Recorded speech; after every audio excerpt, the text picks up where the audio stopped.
le fait de s'acheter un sac, de s'acheter une console de jeu, le fait de manger une glace à l'instant T, c'est pas ça qui va te combler. Ça, c'est un truc qui va te faire du bien à l'instant T. Mais demain, ce même besoin, tu auras envie de le combler de nouveau. Tu as juste à regarder comment se comportent les gens qui achètent des habits constamment. Les personnes qui achètent des habits constamment sont les mêmes personnes qui sont toujours en train de dire « je n'ai rien à me mettre ». Si aujourd'hui, dans ta vie, il y a des objectifs que tu n'arrives pas à atteindre, objectifs amoureux, objectifs professionnels, objectifs sportifs, objectifs de bien-être, objectifs financiers, peu importe, il y a peut-être une erreur que tu fais. Et c'est de cette erreur dont je vais te parler aujourd'hui et je vais t'apporter la solution à cette erreur-là. Je t'invite à rester jusqu'à la fin de ce podcast parce que je vais te parler un petit peu de moi et de mon expérience personnelle sur ce même problème. J'en ai jamais parlé jusqu'à maintenant parce que je ne trouvais pas vraiment ça utile, mais j'ai décidé dans ce podcast-là que ce serait vraiment cohérent d'échanger ça avec toi aujourd'hui. Aujourd'hui, tu sais peut-être que tu dois commencer à lire, tu dois commencer à aller à la salle de sport, tu dois commencer à prendre soin de toi, tu dois commencer à épargner, à économiser ou à investir de l'argent pour développer ton capital financier. Et c'est aujourd'hui que tu dois commencer. Tu as déjà réfléchi à ça et tu sais que ça va être une bonne chose pour toi. Et malheureusement, la flemme, un sentiment de fatigue, des remises en question te prennent. Et là, tu commences à faire une chose très très simple. Tu commences à négocier avec toi-même.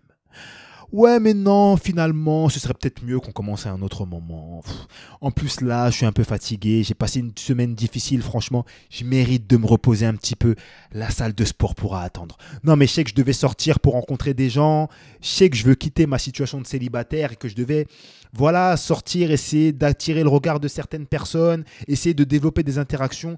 Mais franchement, là, j'ai vraiment besoin de rester chez moi parce que je suis KO, j'en peux plus. Et à ce moment-là précis, ce qu'on fait, c'est qu'on laisse nos émotions prendre le dessus. On se laisse déborder, contrôler par nos émotions. Et d'ailleurs, après ce podcast-là, je t'invite à aller écouter l'épisode 11 où je parle de l'importance de savoir contrôler ses émotions. Tu vas voir que j'ai un discours qui va un petit peu à contre-courant de ce qu'on peut attendre généralement sur Internet, surtout depuis quelques années. Et la vérité, c'est que négocier avec toi-même sur ce genre de sujet sera toujours une mauvaise idée. Le seul moment où tu as besoin d'utiliser tes émotions, c'est pour te rendre compte que ça ne va pas. Parce qu'à partir du moment où tu sais que tu dois changer, c'est qu'il y a eu un constat. Et ce constat, très souvent, il est émotionnel. Souvent, on ne se sent pas bien dans sa vie. Voilà, comme j'ai dit tout à l'heure, peut-être que tu es célibataire, t'en as marre, tu vois ton âge avancer, ça te saoule, tu attends depuis je ne sais combien de temps, l'homme parfait ou l'homme idéal pour toi, il n'y a rien qui se passe. Ça te saoule, tu as envie de provoquer quelque chose pour que ça avance. Peut-être que financièrement, tu n'en peux plus de ta situation. À chaque fin de mois, c'est compliqué. Tu dois commencer à faire des calculs à partir du 15. Tu te grattes la tête. Des fois, tu voudrais juste te payer un petit resto, une petite sortie avec tes amis. Mais non, tu es obligé de faire semblant de ne pas pouvoir venir, d'être occupé, alors que la vérité, c'est que tu ne peux pas payer. Et ça te saoule. D'un autre côté, peut-être que tu en as marre actuellement de ton physique. Tu as envie de te sentir bien dans ta peau. Tu as envie de sortir de ce pourcentage des 30% de Français qui se sentent mal dans leur vie, dans leur peau au quotidien. Donc, tu as envie de travailler là-dessus. Tu as envie d'avoir le physique de tes rêves. Tu ressens une gêne dans ta vie. Tu ressens qu'il faut qu'un changement soit opéré. C'est le seul moment où tu dois te servir de tes émotions dans cette histoire-là. Et à partir de ce moment-là, la deuxième étape, en fait, c'est tout simplement le fait d'étudier avec ta tête, est-ce que c'est une bonne chose de changer? Parce que forcément, nos émotions, c'est quelque chose de très fluctuant. Aujourd'hui, tu peux avoir envie de manger une glace, là, maintenant, tout de suite. Voilà, tes émotions te poussent à bouffer une glace. Mais quand tu commences à réfléchir, à utiliser ton cerveau, tu te dis, mince, j'ai bien mangé toute la journée, demain, je sors au resto, je sais que je vais manger un dessert, c'est peut-être pas forcément une bonne idée de manger une glace aujourd'hui. Donc, finalement, on annule l'opération. Et là, à ce moment-là, ce serait une bonne idée de penser à, est-ce que ce serait une bonne chose de changer? Est-ce que c'est cohérent de commencer à épargner? Est-ce que c'est cohérent de commencer à investir? Est-ce que c'est cohérent de commencer à prendre du temps pour moi, à lire? Est-ce que c'est une bonne idée? Et ça ne se fait pas avec le cœur, ça ne se fait pas avec les émotions, ça se fait purement avec le cerveau. Une fois que tu as fait ça, et là, il faut que tu réfléchisses encore un petit peu pour établir un plan. C'est bien beau, on veut changer de physique, c'est bien beau, on veut économiser. Comment on fait? Bon, peut-être que maintenant, à partir du début du mois, on va directement mettre une petite somme de côté sur un compte qu'on ne va pas calculer, un compte où on n'a même pas de carte bleue. Comme ça, on sait très bien que l'argent va rester là-bas. Peut-être qu'on va maintenant faire attention à la façon de faire ses courses. Avant d'aller faire ses courses, on va manger, on va aller faire les courses le ventre plein, pour éviter de manger de la bouse, d'acheter des cochonneries. Comme ça, on n'aura que des aliments sains à la maison. Peut-être qu'on va acheter un livre qui nous plaît, c'est pas le livre qu'on a vraiment besoin de lire à l'instant T, mais qu'on va acheter un livre qui nous plaît, peut-être une science-fiction, peut-être un roman, qui va nous permettre de nous relancer un petit peu dans la lecture, et on va le laisser tous les soirs sur la table de chevet, de façon à pouvoir l'avoir à côté de nous à chaque fois qu'on va dormir. Donc tu planifies ce truc-là. Et à partir de là, c'est là que ça devient compliqué. On ne réfléchit plus. On agit en mode automatique. Pourquoi, en fait, tu as besoin de revenir négocier à ce moment-là? Tu n'as pas besoin de négocier. T'as pas besoin de te réveiller demain matin et dire « Ah ouais, mais non, mais là, je suis fatigué. Franchement, je sais pas si c'est une bonne idée de faire le truc. » T'as déjà réfléchi. T'as déjà passé 2 étapes, la deuxième et la troisième étape, à réfléchir à est-ce que c'était une bonne idée. Tu en as défini que c'était une bonne idée. Tu as fait un plan pour atteindre cet objectif-là. Qu'est-ce que tu vas venir encore penser, essayer de revoir les choses? Fais-toi confiance. Tu as réfléchi à ça, tu as défini que c'était une bonne stratégie, que c'était quelque chose qui allait être positif pour toi. Fais confiance en ta réflexion. Et c'est ça qui est le plus difficile. Parce que lorsqu'on agit et qu'on commence à faire les choses émotionnellement, c'est très simple au début. On est boosté par une forme de motivation, on est boosté par les émotions, on a l'objectif en tête constamment. Mais au bout d'une semaine, 2 semaines, 3 mois, on commence à se poser des questions, voire même largement avant. On commence parfois à avoir des coups de mou. On commence à se demander est-ce que c'est la bonne chose à faire? Alors que tu sais au fond de toi que c'est la bonne chose à faire. Moi, tu sais, je pense qu'il faut arrêter de vouloir tout le temps être dans le ressentir. On a une époque où on parle énormément d'émotions. Et je pense que c'est quelque chose de positif.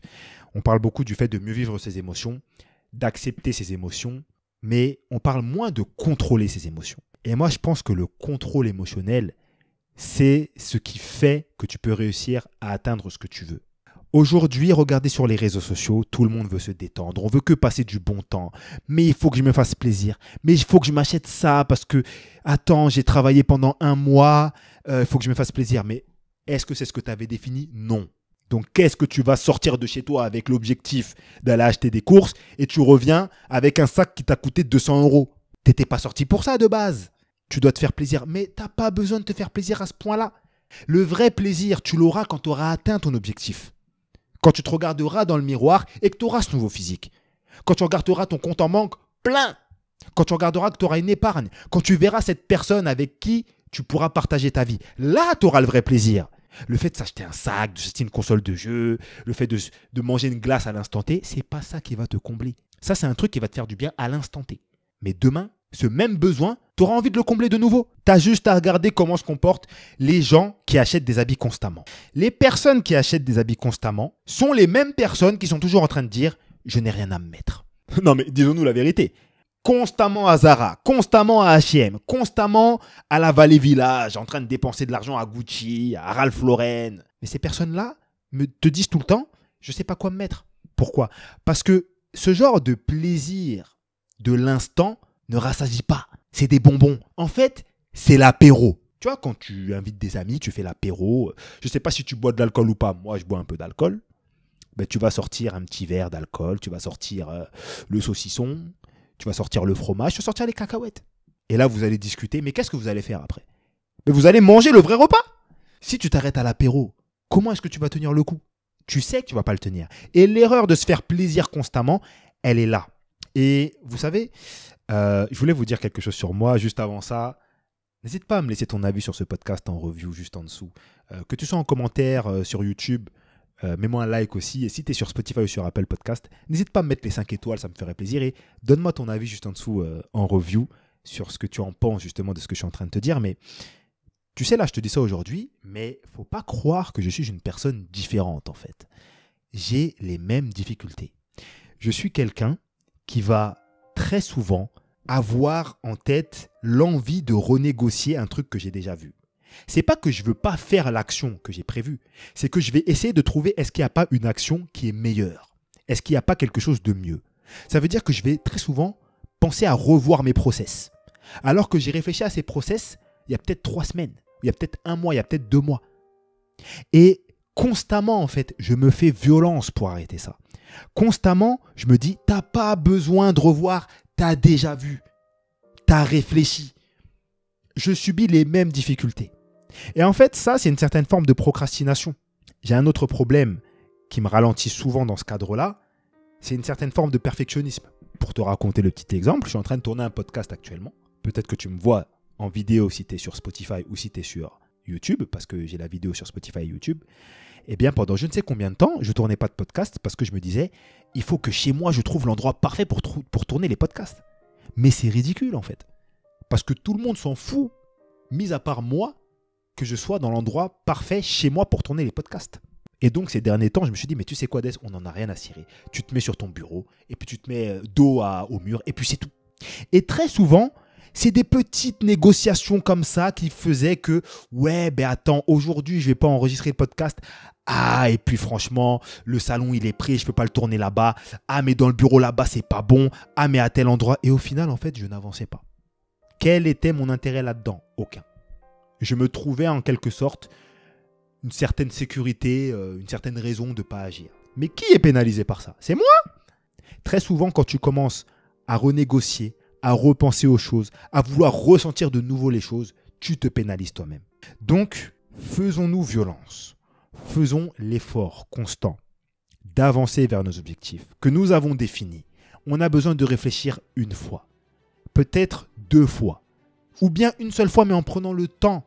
Ne pas réfléchir en 1 jour, peut-être tu prends 3 jours pour réfléchir. Mais une fois que tu as décidé que c'était une bonne chose de faire ça, une fois que tu as décidé du plan, de comment est-ce que tu allais l'atteindre, de comment est-ce que ça allait se passer concrètement, il n'y a plus à réfléchir, il n'y a qu'à foncer.